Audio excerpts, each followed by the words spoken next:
अच्छा जी, तुम आज अखबार ही पढ़ते रहोगे क्या कि कोई काम धाम भी करोगे? हाँ हाँ, रख देता हूँ। अरे श्रीमती जी, नाराज मत होइए। बताइए क्या काम करना है। आज की पूरी छुट्टी आपके नाम। जो आप हुक्म दें वो हम करेंगे आज। जी, मैं सोच रही थी कि आज देवर जी के घर चलते हैं। क्या? राकेश के घर?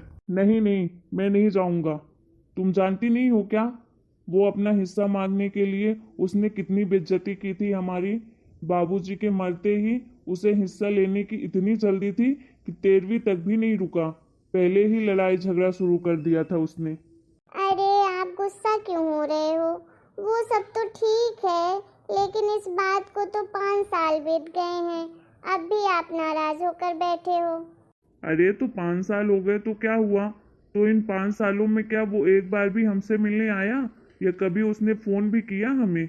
वैसे तुम ये बताओ कि अचानक वहां जाने की जिद क्यों कर रही हो? अरे नहीं नहीं, कुछ नहीं, बस ऐसे ही बोल रही थी। देखो, मैं तुम्हें जानता हूँ। तुम कोई काम ऐसे ही तो नहीं बोलती हो। सच सच बताओ, क्या बात है? अरे वो कल मैं बाजार गई थी, तो कल मुझे बाजार में उनके घर में जो काम करने वाली बाई है, रूपा, वो मिल गई थी।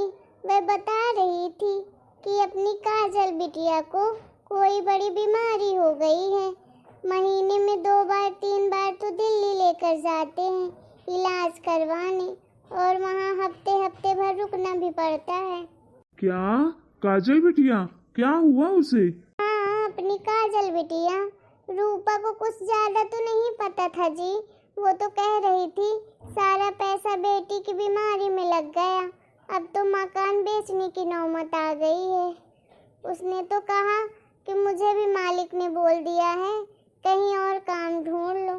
हे भगवान, इतना नालायक भाई है मेरा, कुछ बता नहीं सकता था। चलो अच्छे में ना सही, बुरे समय में तो खबर दे सकता था, पर उसकी तो नाक कट जाती ना अगर हमसे मदद मांग लेता तो। सुनो ना जी, मैं तो कहती हूँ छोड़ दो पुरानी बातों को, चलो एक बार मिलाते हैं। चलो ठीक है, तुम तैयार हो जाओ, मैं गाड़ी निकालता हूँ। अरे दीदी आप, दीदी सब बर्बाद हो गया। रो मत छोटी, कुछ नहीं होगा, हिम्मत मत हार। पैर छू बड़े भैया। हाँ हाँ, खुश रहो। आइए दीदी बैठिए, आइए भैया बैठिए। राकेश दिखाई नहीं दे रहा है, कहाँ है? जी भैया वो काम पर गए हैं, मैं अभी फोन करती हूँ, आ जाएंगे। आप लोग बैठिए, मैं अभी आप लोगों के लिए चाय लेकर आती हूँ। ना जी, यहाँ की हालत तो बहुत गंभीर हो गई है। देख रहे हो कैसे पूरे घर का आधा सामान ही हटा हुआ है। हाँ देख रहा हूँ। क्या बोलूँ इस भाई को, पागल। इतना सब कुछ हो गया और हमें खबर तक न की। चलो आप बैठो, मैं जा रही हूँ किचन में। हे भगवान, क्या नौबत आ गई है। मधु। हाँ दीदी बोलिए। काजल बिटिया कहाँ है? क्या हुआ है उसे? मैंने सुना है कि उसकी तबीयत ठीक नहीं है। दीदी। अरे मधु रो मत, बता क्या हुआ है काजल को? ऐसे रोएगी तो कैसे काम चलेगा? बता तो सही क्या हुआ है मेरी बिटिया को? दीदी काजल को कैंसर हो गया है, न जाने हमारे कौन से कर्मों की सजा हमें मिल रही है। दिल्ली से इलाज चल रहा है, सारी जमा पूंजी लगा चुके हैं, घर का सामान भी बेचकर उसका इलाज करा रहे हैं। अब सोच रहे हैं इस मकान को भी बेचकर दिल्ली में कहीं किराए पर चल जाएंगे। छोटी, इतना सब कुछ हो गया, हमें बता नहीं सकती थी क्या? इतना पराया कर दिया तुम लोगों ने हमें। नहीं नहीं दीदी, मैंने तो कई बार इनको कहा, लेकिन ये बोले क्या मुंह लेकर जाऊं भैया के पास, पहले ही उनकी इतनी बेइज्जती कर चुका हूं मैं। अरे छोटी, हम घर वाले हैं, कोई रिश्तेदार नहीं। अच्छे में ना सही, बुरे वक्त में तो इकट्ठा हो सकते हैं। चिंता मत कर, सब ठीक हो जाएगा छोटी। हम सब तेरे साथ हैं, हम सब मिलकर काजल बिटिया का इलाज करवाएंगे, वो जरूर ठीक हो जाएगी। हाँ दीदी, हम जरूर भगवान से कहेंगे हमारी बिटिया को ठीक कर दो। दीदी लगता है राकेश जी आ गए। प्रणाम भैया जी, कब आए आप? खुश रहे। ये क्या हाल बना लिया है तूने अपना? इतना कुछ हो गया, मुझे बता नहीं सकता था। देवर जी, आपने तो हमें पराया कर दिया, ऐसी भी क्या नाराजगी थी? नहीं नहीं भाभी जी, ऐसी बात नहीं है। हिम्मत नहीं पड़ रही थी आप लोगों के सामने जाने की। जो मैंने आपके साथ किया, शायद उसी की सजा मिल रही है भाभी। नालायक हमेशा उल्टी बातें ही करता है। बचपन में तो हर बात अपने भाई से शेयर करता था, और आज इतनी बड़ी बात हो गई, हमें बताना तक जरूरी नहीं समझा। चल हो गया, रो मत भाई। चल कोई बात नहीं। ये बता काजल बिटिया है कहाँ? भैया जी अंदर के कमरे में दवा खाकर सो रही है, मैं अभी जगाती हूँ उसे। नहीं नहीं, आराम करने दे उसे। वैसे डॉक्टर क्या कह रहे हैं? पता नहीं भाभी, अभी डॉक्टर भी कुछ कंफर्म नहीं बता रहे हैं। बस बोला है लंबा इलाज चलेगा। चल छोटे तू चिंता मत कर, मैं देखता हूँ। तू उसकी सारी रिपोर्ट की कॉपी मुझे दे दे।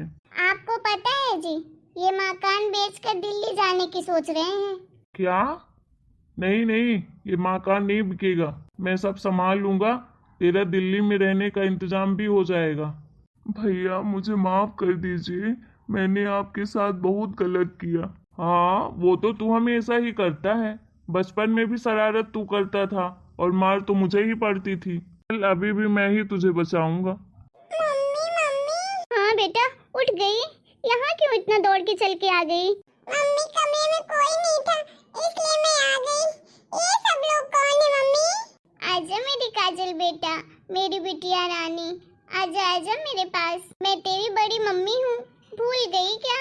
अरे वाह मेरा शेरा बच्चा, इधर आओ जल्दी से मेरे पास। हाँ मेरा शेरा बच्चा, देखो कैसे बकरी बना दिया है उसको। तू अपने ताया जी के पास रहती तो आज ऐसी नहीं हो जाती, बकरियों जैसी सूखी लकड़ी। ताया जी, आप लोग मेरे पास क्यों नहीं आए मिलने? और आप मेरे लिए चॉकलेट लेके आए हो? मुझे मम्मा चॉकलेट खाने के लिए नहीं देती ना, इसीलिए मैं ऐसी सूखी हो गई हूँ। बदमाश लड़की। तू ठीक हो जा काजल बिटिया, फिर बहुत सारी चॉकलेट दूंगा, और तुझे तो मैं अपने घर ले जाऊंगा। चलो हो गया, अब हम घर चलते हैं। और सुन राकेश, तू मुझे काजल बिटिया की सारी रिपोर्ट्स मेल कर देना, ठीक है? जी भैया। काजल बिटिया तुम अपना ध्यान रखना, और मधु कुछ भी हो तो मुझे कॉल करना, ठीक है? जी दीदी। बाय बाय ताई जी, बाय बाय ताऊ जी। हेलो राकेश। हाँ भैया बोलिए। सुन, मैंने सारा इंतजाम कर दिया है। काजल का इलाज दिल्ली के सबसे बड़े हॉस्पिटल में होगा। समझ में आया तुझे? भगवान ने चाहा तो जल्दी ही वह ठीक हो जाएगी। और सरकारी अस्पताल के भरोसे कुछ नहीं हो पाएगा, इसलिए वहां मत करवा। लेकिन भैया उसमें तो बहुत खर्च आएगा। हाँ आएगा तो करवाएंगे, और तू पैसों की टेंशन मत ले, ठीक है? काजल मेरी भी बेटी ही है। सुन, मैंने तेरे अकाउंट में 50 लाख रुपए डलवा दिए हैं। भैया लेकिन इतने पैसे कहाँ से आए? तुझे उससे क्या? चल पूछ रहा है तो बता ही देता हूँ। वो गांव की जमीन जो थी उसको बेच दिया है। भैया भैया, मैंने आपके साथ कितना कुछ किया, लेकिन आप हमेशा मुझे माफ कर देते हो भैया। हाँ चल चुप हो जा, रो मत। अरे भैया, बट आपने ऐसा क्यों किया? मैं तो अपना हिस्सा पहले ही बेच चुका था, अब आपने भी अपना हिस्सा बेच दिया। अरे पागल, जब बात अपने बच्चों की होती है तो कुछ भी जमीन और पैसा कुछ नहीं दिखता है, सब कुछ फीका ही लगता है। तू जाने की तैयारी कर, मैंने वहां तेरे रहने का भी इंतजाम करवा दिया है। और ये 50 लाख रुपए मैंने अकाउंट में डलवाया है। और तुझे कुछ कम पड़े तो घबराना मत, बेझिझक होकर मुझसे बात करना और मांगना। मेरे पास कुछ सेविंग रखी हुई है, अगर तुझे कुछ कम पड़ेगा तो बताना मुझे बेझिझक होके, मैं तेरे अकाउंट में डलवा दूंगा पैसे। और सुन, वहां से आने के बाद डायरेक्ट ये वाले घर में आना, हमारे घर, समझ आया? हम सब लोग साथ में रहेंगे। ठीक है भैया। चलो जी, आपने बढ़िया किया, आपने जो उसे पैसे दे दिए, और अब हमारी काजल बिटिया बहुत जल्द ठीक हो जाएगी। ताया जी, मैं तो आ गई। अरे वाह ताया जी, कितना प्यारा घर को आपने डेकोरेट किया है। हाँ बिटिया, आजा जल्दी से हमारे पास। अरे मेरी लाडो रानी। और छोटे बता, कैसी तबीयत है मेरी काजल बिटिया की? भैया वो तो अब बिल्कुल ठीक हो गई है। 1-2 महीने में 1-2 बार जाना पड़ेगा, उसके बाद उसका इलाज बंद हो जाएगा। चल छोटे, बढ़िया हुआ। मैंने कहा था ना सब ठीक हो जाएगा। भैया दीदी, आपने इतना सारा सब कुछ क्यों किया हमारे लिए? आपने कितना कर्ज कर दिया, हम कैसे चुका पाएंगे? अरे पागल, घर वालों पर कोई कर्ज होता है क्या भला? हमारे रहते हुए तुम लोग इतना कष्ट उठाओ, ये भी तो नहीं हो सकता ना। और देख, आज हमारी काजल बिटिया कैसे सबके सामने खड़ी है। अरे रूपा, तुम यहाँ? हाँ हाँ, रूपा को मैंने ही काम पर रखा है यहाँ। अब ये यही काम करेगी, चिंता मत कर, इसकी पगार मैं दे दूंगी। और सुनो तुम सब लोग, अब सब यहीं रहोगे एक साथ, समझ में आया? पर भाभी, इतना खर्चा तो ऑलरेडी हो गया है, अब हम सबका खर्चा फिर कैसे आप उठाओगे? भैया के ऊपर बहुत बोझ हो जाएगा। नालायक, अपने घर वालों के लिए कोई कुछ करता है तो बोझ समझ के थोड़ी ना करता है। ठीक है भैया, आप नाराज मत हो, हम सब यहीं रहेंगे एक साथ, और मैं खूब मन लगा के काम करूंगा। चलो अब जल्दी से पार्टी की तैयारी करो, अपने अपने काम में लग जाओ। हाँ बेटा, तुम पहली बार घर आई हो ना, तो तुम्हारे लिए पार्टी। तो देखा आप सब लोगों ने, आप एक साथ रहोगे तो आपकी समस्याओं का यूं ही समाधान हो जाएगा।